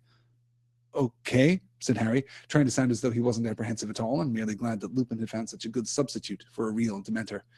"So," Professor Lupin had taken out his own wand and indicated that Harry should do the same. "The spell I'm going to try to teach you is highly advanced magic, Harry. Well beyond ordinary wizarding level. It is called the Patronus charm." "How does it work?" said Harry nervously. "Well, when it works correctly, it conjures up a Patronus," said Lupin, "which is a kind of anti-Dementor, a guardian that acts as a shield between you and the Dementor." Harry had a sudden vision of himself crouching behind a Hagrid-sized figure holding a large club. Professor Lupin continued, "The Patronus is a kind of positive force, a projection of the very things that the Dementor feeds upon, hope and happiness, the desire to survive, but it cannot feel despair as real humans can. So the Dementors can't hurt it. But I must warn you, Harry, that the charm might be too advanced for you. Many qualified wizards have difficulty with it." So first up, what is the Patronus charm? It creates a shield between you and the Dementor, and this is clear. Well, when it works correctly, it conjures up a Patronus, said Lupin. Correct, like completely valid. We're going to see that happen later, which is, he then continues, a kind of anti-Dementor, a guardian that acts as a shield between you and the Dementor. Okay, we can accept the notion of a Dementor as of the Patronus, as the anti-Dementor. That makes a certain amount of symmetrical sense, but then it stands as a shield between you and the Dementor. Why is it a shield? Because it embodies all of the positive things that the Dementor loves to feed upon. Well, that sounds like a terrible idea. Hey, here's a monster that feeds on happiness. Let me create a happiness golem that can stand in front of you. How does that work? But Lupin clarifies. It works not because it is composed of the thing that the Dementor eats, but because it cannot feel the consequence of the Dementor's presence. It can't feel despair. it can't feel hopelessness because it is in and of itself hope. It is positivity. And therefore it can't be consumed by the Dementor, which forces us to question how the Dementor actually does what it does. That the Dementor doesn't feast upon hope. It doesn't feed upon positivity. Rather, it engenders within its subject despair and hopelessness and feeds upon those, is empowered by those, which actually, if you go back a few slides and consider Hagrid's account of Azkaban, fits completely. So Lupin's kind of giving into a little poetical exaggeration here, but we can forgive him, I think. Yeah, good. Oh, no. Melissa has broken the heart of the live chat here. Harry's parents, she says, are like Patronuses. Okay, well, we can all kind of gather together the ragged remnants of our, emotional lives here and push on. Yes, good. Yes, Jamie says, could Sirius conjure a Patronus, and is that why Azkaban doesn't affect him the way that it does others? This is a really interesting thought, right? I don't think so. They feed on despair. They engender fear and despair. Okay, you know what? Let's put the world's largest pin in that. Let's put a giant pin in that until we get to Sirius Black. But when we get to Sirius Black, we're going to remember what Hagrid said about Azkaban. We're going to remember what he said about the influence of the Dementors. What did he remember about his life when he was confronted with the Dementors? And how does that relate to what Sirius presumably remembered? We'll get to all of that when we get to Sirius Black. Yeah, good. Giant pin, says Mia. I know. Sometimes you need a larger than average pin, particularly when it's Hagrid related. Okay, let's keep moving on here to the next slide. So this is our first beat. Okay, we're going to get a classic 3-beat here with Harry and the Patronus charm. This is the first beat. The incantation is this. Lupin cleared his throat. Expecto Patronum! Expecto Patronum, Harry repeated under his breath. Expecto Patronum. Concentrating hard on your happy memory? Oh, yeah, said Harry, quickly forcing his thoughts back to his first broom ride.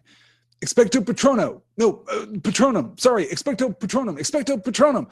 Something whooshed suddenly out of the end of his wand. It looked like a wisp of silvery gas. Did you see that? Said Harry excitedly. Something happened. Very good, said Lupin, smiling. Right then. Ready to try it on a Dementor? Yes, Harry said, gripping his wand very tightly and moving into the middle of the deserted classroom. He tried to keep his mind on flying, but something else kept intruding. Any second now, he might hear his mother again. But he shouldn't think that, or he would hear her again, and he didn't want to, or did he? Lupin grasped the lid of the packing case and pulled. A Dementor rose slowly from the box, its hooded face turned toward Harry, one glistening scabbed hand gripping its cloak. The lamps around the classroom flickered and went out. The Dementor stepped from the box and started to sweep silently toward Harry, drawing a deep, rattling breath. A wave of piercing cold broke over him. Expecto Patronum! Harry yelled. Expecto Patronum! Expecto... But the classroom and the Dementor were dissolving. Harry was falling again through thick, white fog, and his mother's voice was louder than ever, echoing inside his head. Not Harry! Not Harry! Please, I'll do anything! Stand aside, girl! Harry! Harry jerked back to life. He was lying flat on his back on the floor. The classroom lamps were alight again. He didn't have to ask what had happened. Sorry, he muttered, sitting up and feeling cold sweat trickling down behind his glasses. Yes, as Alan is calling out here, or did he? I love that. Even though it's a horrible memory, hearing his mother's voice might just be worth it. So this is what we're going to track through the 3-beat, right? The first time, he's thinking of his first experience flying on a broomstick. That is his happy memory. That is his, flying in Neverland memory, right? But he's also thinking of his mother. And he's questioning whether he wants to hear his mother's voice again. And certainly when he is thinking of his mother and questioning whether he wants to hear his mother's voice again, he isn't thinking about his happy memory. Let's move on to the second. Go, said Lupin, pulling off the lid. The room went icily cold and dark once more. The Dementor glided forward, drawing its breath. One rotting hand was extending toward Harry. Expecto Patronum, Harry yelled. Expecto Patronum, Expecto Patronum. White fog obscured his senses. Big, blurred shapes were moving around him. Then came a new voice, a man's voice, shouting, panicking. "Lily, take Harry and go. It's him. Go, run. I'll hold him off." The sounds of someone stumbling from a room, a door bursting open, a cackle of high-pitched laughter. "Harry! Harry, wake up!" Lupin was tapping Harry hard on the face. This time it was a minute before Harry understood why he was lying on a dusty classroom floor. "I heard my dad," Harry mumbled. "It's the first time I've ever heard him. He tried to take on Voldemort himself to give my mum time to run for it." Harry suddenly realized there were tears on his face mingling with the sweat. He bent his face as low as possible, wiping them off on his robes, pretending to do up his shoelace so that Lupin wouldn't see. "You heard James," said Lupin in a strange voice. "Yeah." Face dry, Harry looked up. "Why, you didn't know my dad, did you?" I did, as a matter of fact," said Lupin. "We were friends at Hogwarts. Listen, Harry, perhaps we should leave it here for tonight. This charm is ridiculously advanced. I shouldn't have suggested putting you through this." This time, Harry's memory is of Gryffindor winning the House Cup. He's thinking of an even happier memory. He loves this memory even more than he loves the memory of his first time flying on a broomstick. And yet still, it isn't enough. This time, in fact, it is worse. This time, in fact, he wants to hear his mother's voice more. He wants to hear it so much that he casts himself back into that memory and recovers the voice of his father, the first time that he hears his father's voice. As Rahit calls out in the chat, "We were friends at Hogwarts." What a bombshell! And it's so casual, Rahit says in all caps, which is absolutely fair. Yes. It's heartbreaking, and it's such a reveal. And as I said before in the last session that we discussed, it's a little unfair, you guys, because it is frankly inconceivable that no one at the Three Broomsticks would say, "Yeah, you know how the Potters were really close friends with Sirius Black?" Oh, and Remus Lupin, of course, who has come back to Hogwarts to teach this year. Here he is. He's around now too. Weird how he should be back right now. Yes, Remus Lupin and James Potter were friends at school. This is enormously powerful. And Harry's aching vulnerability here really speaks to the power of the Patronus charm. It is about hope, but it is not the creation of hope. It is, in a sense, the embodiment of hope. That is why we think of our happiest memories when we cast the charm, when we cast the spell, when we speak the incantation, expecto patronum. We're not thinking about the terrible things that afflict us. We must be thinking of our happiest memories. We must be thinking of hope. We must, by implication, be thinking this too shall pass, that the darkness is always transitory, that the light can never be extinguished by the shadow. This is, you guys, this is the thematic bedrock upon which the Harry Potter series is constructed. This is the most important philosophical and thematic idea that J.K. Rowling will ever express. It is so important, in fact, that it is going to be completely inextricable from the final conclusion of this story. Hope, love. These are the things that can never be eclipsed. These are the lights that never go out. But Harry isn't holding to hope and isn't holding to love. Here he is holding to grief. So he thinks first of his flight on the broomstick. He thinks of exhilaration and excitement and this sudden transformation into another world. That's a really powerful moment, but it's insufficient. Then he thinks of Gryffindor winning the House Cup. He thinks of inclusion and community and family and camaraderie. He thinks of success and a victory. Kind of Slytherin there, Harry, but that's fine. He thinks of success and victory, and that's not enough. Then we get the conclusion of our three-beat. "Ready?" said Lupin, who looked as though he were doing this against his better judgment. "Concentrating hard? All right, go."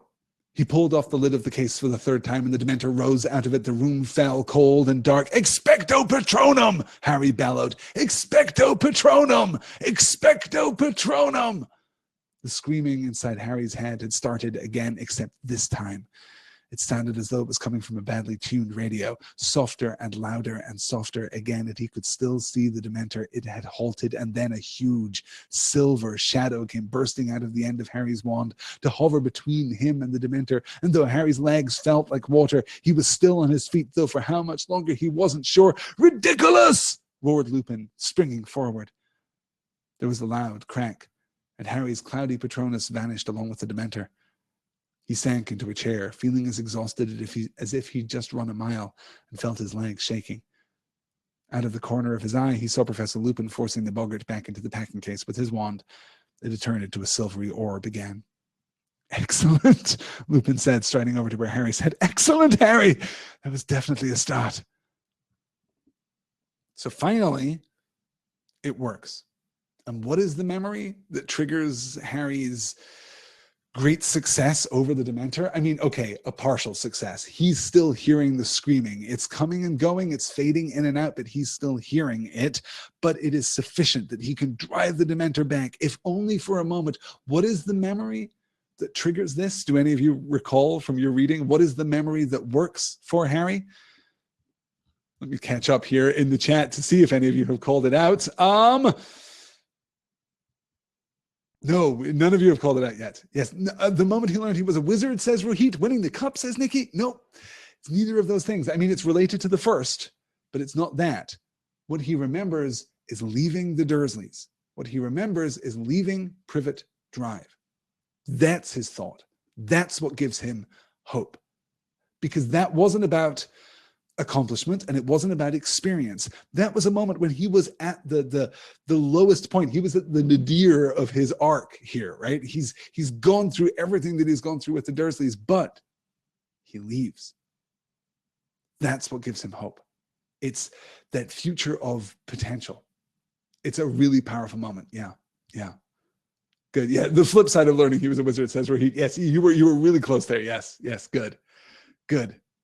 Okay. Gosh, it is time, you guys. Let me see. How many more slides do I have? Okay, you know what? We only have 2 more slides to do here, so let's get through them very fast. This is a slide that I have entitled Ron Weasley stars in What's Up with Hermione, or alternate title, Hey, remember how we play Quidditch? This is us catching up with some of our subplots after we've spent most of this chapter dealing with the Patronus charm. How's she doing it? Ron muttered to Harry one evening as Harry sat finishing a nasty essay on undetectable poisons for Snape. Harry looked up. Hermione was barely visible behind a tottering pile of books. Doing what? Getting to all of her classes, Ron said. I heard her talking to Professor Vector, that arithmancy witch, this morning. They were going on about yesterday's lesson, but Hermione couldn't have been there because she was with us in Care of Magical Creatures. And Ernie Macmillan told me she's never missed a Muggle Studies class, but half of them are at the same time as Divination, and she's never missed one of them either.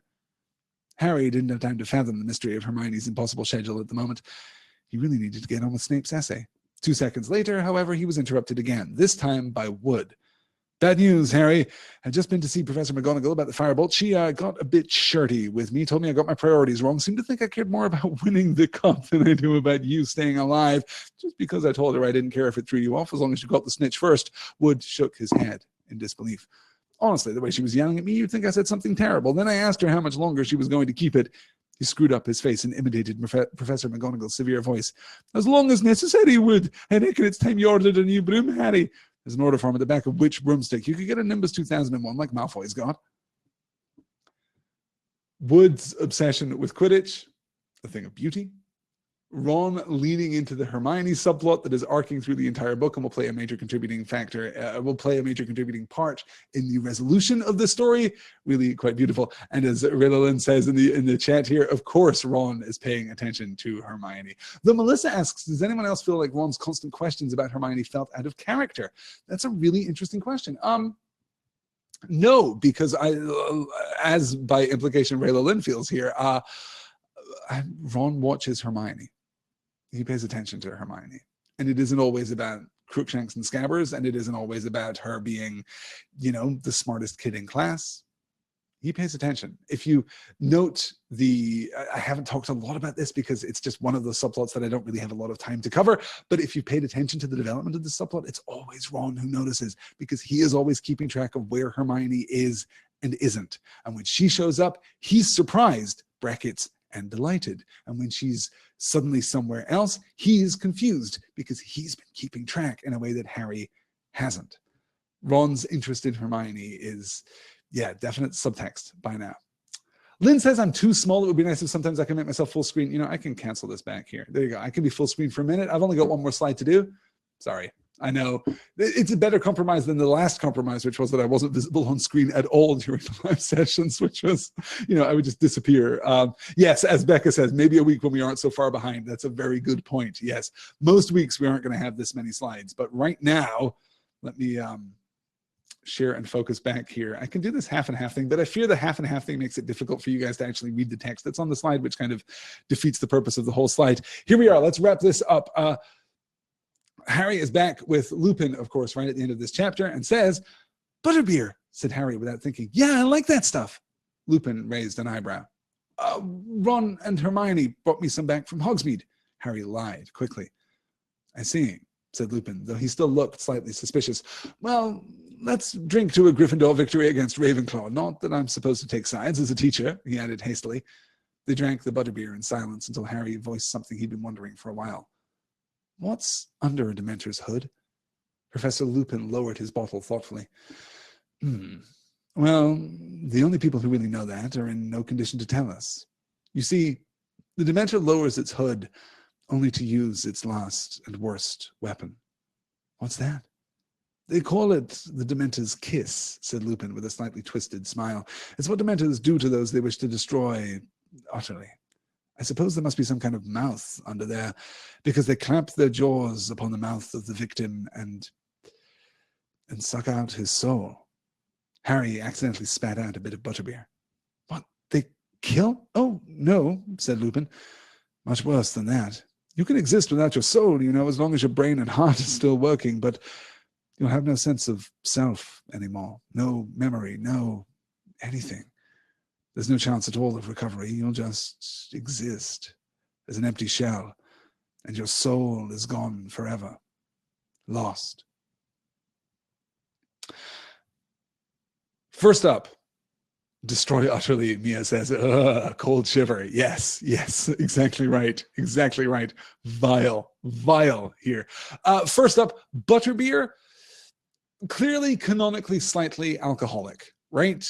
We're going to see that in Goblet of Fire with the behavior of the House Elves, and in the movie adaptation of Prisoner of Azkaban, Hermione is clearly buzzed when they leave the Three Broomsticks. It seems absolutely clear that butterbeer is mildly alcoholic, which isn't as outrageous or as unlikely as it may seem. Certainly when I was growing up in Scotland, drinks with an alcohol content of less than 0.5% ABV, alcohol by volume, could be sold to anyone. I would go into the store and buy little soda cans of shandy, of Shandy Bass and Top Deck shandy, which was very, very mildly alcoholic. Like, there was an alcohol content in there, and you would have to drink a great deal of it to get even a little buzz, even a little kind of sense of the alcohol content. But yes, it should surprise none of you to learn that I have spent more than a few afternoons in the happy company of some Top Deck shandy back in my idle youth, you know, usually in the context of family picnics. I will not pretend for a second that I would go to the local grocery store. I would go to the local morning, noon, and night there in the little village where I grew up in the northeast of Scotland and pick up shandy for the sake of it. It wasn't really to my taste. I would generally prefer Coke, but that's just me, or Iron Brew sometimes. A vile concoction if you've never been to Scotland and never had Iron Brew.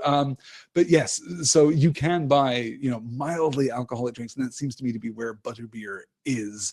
I have no idea if that is at all possible here in the United States. Let me see as I scroll back. England does have a different relationship with alcohol than the US seems to. Yes, Britain certainly does. Yes, that's fair. I have no idea if that's possible here in the it sounds less alcoholic as beer, a percentage max. I guess, yeah, so even light beer is going to be like 3%, 4% alcohol by volume. And this is, as I say, anything that is less than 0.5%. So, you know, you'd have to drink a six-pack of this to even get the effect of drinking one beer. And you wouldn't want to drink a six-pack of this because, like butterbeer, it is mostly sweet. And that seems to be what we get from butterbeer, is that it is mostly a sweet concoction that just happens to have a little warming there to keep you warm on those winter's nights there in Hogwarts. But here we're talking about the Dementor's Kiss, and we're talking about, well, gosh, I kind of want to put a pin in this and talk about this next week, but they call it the Dementor's Kiss, said Lupin with a slightly twisted smile. It's what Dementors do to those they wish to destroy utterly. Those they wish to destroy utterly. Fact the first, the Dementor's Kiss is what we want to do, what Dementors want to do when they wish to destroy someone. Fact the second, it sucks out their soul. Okay? These two things are absolutely compatible. Then Harry responds perfectly reasonably, what, they kill? Oh no, said Lupin, much worse than that. You can exist without your soul, you know, as long as your brain and heart are still working.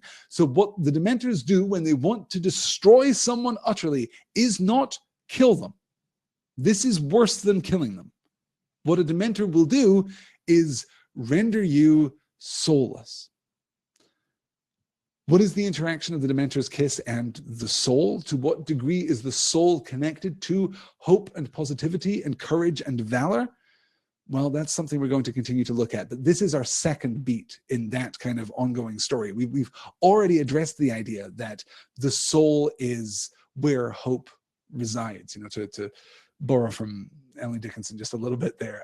The soul is where hope resides. And the absence of hope is to some degree here kind of magically synonymous with the absence of the soul. More on that later. That, I think, will do it. Okay, that is going to wrap it up. Let's advance here. Next session, 10 p.m. Eastern, Tuesday, September the 19th. Is that the right date? No, today is December the 19th. It's September the 19th. I'm so sorry. September the 26th. That's next Tuesday, you guys, for those of you keeping track at home. Chapters 13 and 14, Gryffindor versus Ravenclaw and Snape's Grudge. We're going to have a much lighter session next week. We're not going to have anything like so many slides. And with that said, let me cancel this slide here, and let's take a couple seconds, as Brittany Blumenthal says, for the question section.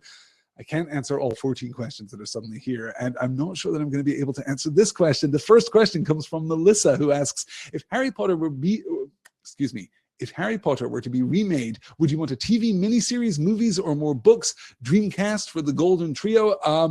Definitely a miniseries. Actually, not a miniseries, a series. I would like a series. I would like 22 hours of Harry Potter. Okay, that's not ever going to happen. I would like a Netflix original series in the 10 to 13 hour kind of dimension for each book in the series. Please and thank you. I would like 7 seasons of Harry Potter, the Netflix original TV show.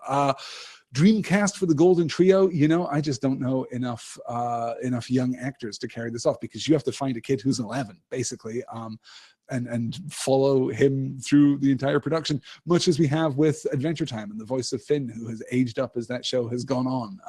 That's what I want to see. So not an easy task, definitely not an easy task, but I would love to see it. I think that kind of space, there's always this question: what is an appropriate adaptive length for a novel, right? Can you take The Hobbit, for example, and spin it out into 3 movies? Well, yes, you absolutely can. There's plenty of material in The Hobbit, even without touching the attendant, appendices and the I guess not the Silmarillion, because they weren't legally allowed to touch the Silmarillion, but they were allowed to touch the appendices of the Lord of the Rings, right? So when Peter Jackson adapted The Hobbit and turned it into 3 movies, there was an outcry. How can you turn this tiny little book into 3 movies with a running time of like 11 hours? The audiobook of The Hobbit takes like 11 hours. It's a substantial work. You can definitely, you can make that adaptive choice. It means that you're going to be closer to the ground. It means you're going to be dealing with finer detail. It means that the pace overall is going to be slower. And I am not defending, by the way, the Peter Jackson Hobbit adaptation, because it's not a good adaptation, you guys. It's just not. But the problem with that adaptation is not, hey, let's make a trilogy out of The Hobbit. I would love to see an adaptation of each of the books in the series. And I would love to see a real adaptation. Like, I would love to see, and you can get J.K. Rowling to do this, go write a script based on Harry Potter and the Philosopher's Stone that completely acknowledges everything that you are going to do later in the series. Let's have house elves be present. Let's have magic work in a consistent way. Let's do the thing that we're going to do later and have it be present right from the beginning. I would love that. So yeah, no No actor recommendations, I'm afraid, but yeah, definitely a Netflix original series, something like that, something with a bit of money behind it, some kind of prestige drama format, you know. HBO or Stars or Showtime is not going to invest in something with a complete absence of nudity, so it's probably going to have to be Netflix at this point. What's your Patronus? Asks Melissa. Oh, I already talked about this. Yes, my Patronus is a mouse. Brittany says, I took the quiz and got a Thestral. Not sure what that says about me, but I like it. That's amazing. I didn't know that you could have Thestrals as Patrona. No, I don't like that. I didn't know that you could have a Thestral as a Patronus on Pottermore. That's amazing, Brittany. I hope, yes, I see everyone shouting about it here. Joseph got actual Patronus, a platypus. Don't remember the answer that I got from Pottermore. Nicole got a badger. Amanda got a falcon. Alan got a buzzard. That's pretty great. Ryan got a Siberian cat, but chooses a wolf. Not entirely dissimilar. I like that. That's real good. Yeah. Is the Buckbeak subplot a mirror of Sirius? Asks Brittany. How the Ministry can't handle a proper trial? Yeah, as I discussed a little earlier, it's not a. Is it a mirror of Sirius? No, it's not. It's not a mirror of Sirius. It's not connected to Sirius's experience. In order for that metaphor to be more of a simile, I suppose, we would need to see more significant, you know, kind of structural reflection in the Buckbeak plot. Basically, what would have to happen in the Buckbeak plot is that Buckbeak would have to escape of his own volition and would have to kind of take action thereafter that was innately heroic in order for that to reflect the Sirius plot. That's not quite what we get, but in the broader sense, thematically, yes, we are being very suspicious of the authority of the Ministry. We're suspicious and skeptical of the ability of the Ministry to establish law, let alone enforce law. So yeah, I think so, very powerfully. Ty is asking, what am I drinking tonight? This is, Amanda's drinking Glenmorangie, which is actually one of my favorite scotches. That's very good. I'm drinking the Auchentoshan Scotch. This is a Lowland Scotch from Glasgow tonight. I think it's the 12-year-old, but I don't have the bottle here with me. I have been nursing this wee dram as I've been moving forward. So it's a very pleasant drop, and I'm enjoying it a great deal. Okay, let's do one more question because I've kept you guys 15 minutes over time. Why does oh my gosh, and I'm picking the one question here that is you know, going to take me forever to answer. Why does Hagrid get objectively less responsible as the series goes on? What is the point of this? It gets to the point of distraction, I find, asks Joseph Shannon. Okay, let us not beg the question. Does Hagrid become less responsible as the series goes on? Yes, he really does. He really does. Not consistently so. There are still moments wherein he is Hagrid, but yeah, he becomes a comedic figure. And I think that the reason that he becomes less responsible and the reason that he relies on our heroes to save him more often than not is that, well, okay, so it's basically two motivating factors here contributing to the same problem. The first is that Hagrid is just funny. Hagrid is just a comic relief character. We like him being absurd. We like him being larger than life. I mean, literally larger than life, of course. But we like, and I say we, I mean J.K. Rowling, likes playing him for a joke. Simultaneously, we want to empower our heroes. We want to present them with more and more challenging tasks that they can overcome. And Hagrid is a kind of useful avatar of the adult world. He's an adult. I mean, he's super mature, you guys. Like we said, he was drummed out of Hogwarts in the 1940s. Like, he's been around for a good long while. He must be logically, I believe that his canonical birth date is something like 1927. Does that sound right to you guys? 1927, 1928? I think that's his canonical birth date. As far as I can recall, that is not given in the books. That is given in an interview that J.K. Rowling gave, which would make him, you know, 70 years old by the time we get to the end of the series. But he has this juvenile spirit. He has this kind of, I mean, critically, we might call it a case of arrested development, but he is an overgrown kid in many ways, which allows him very, very usefully to function as an intermediary between the juvenile world and the adult world within the frame of Harry Potter. But that means that he can't completely enter the adult world. So as our heroes enter the adult world, he becomes a relic of their past. And we might positively think of this, and certainly I'm going to try to look for this as we move forward through the rest of the series. We might look at our heroes' defense of Hagrid and their protection of Hagrid, their kind of caring for Hagrid, as a preservation of their own innocence, of like the abstract virtue of innocence and a spirit that has not been corrupted by the darkness of the world. That there may be something there, but yeah, we're not there yet, though. Yeah, we're not far off from that. Okay, that is where we are. That is what we're doing. That is going to do it for tonight. Thank you all so much for your questions. Thank you all so much for your contributions and for your feedback. I'm sorry that I've missed so much in the chat. You guys are just are both chatty and wonderful, and it has been an absolute pleasure hosting you here tonight. The podcast will be available shortly after the fact. This entire discussion will go up on YouTube shortly after the fact. Hopefully this is going to be a pretty transparent process from here on out.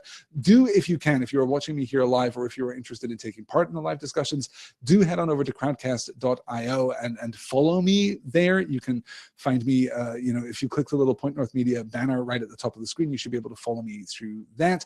Or you can head on over to pointnorthmedia.com and you will find more information there about our new live broadcast platform. And if you have a moment, if you would like to continue to support what I do here at Point North Media, if you would like more discussions, if you would like more Harry Potter, if you would like still better, if you can imagine such a thing, still better technical provision here for our live sessions, please head on over to patreon.com/pointnorthmedia. Pledge $1 a month or whatever you can afford. Every single dollar is welcome and is valuable and is gratefully received and helps me make more podcasts and do more of this thing that I do. It has been an absolute pleasure. As I say, next week, chapters 13 and 14, Gryffindor versus Ravenclaw and Snape's grudge. We're really going to get into it next week. It's going to be a blast. It has been an absolute pleasure. I will talk to you all again soon. Another quick drink in the name of young Hermione Granger. And that will do it for us. I'll talk to you all again soon. Until then, mischief managed.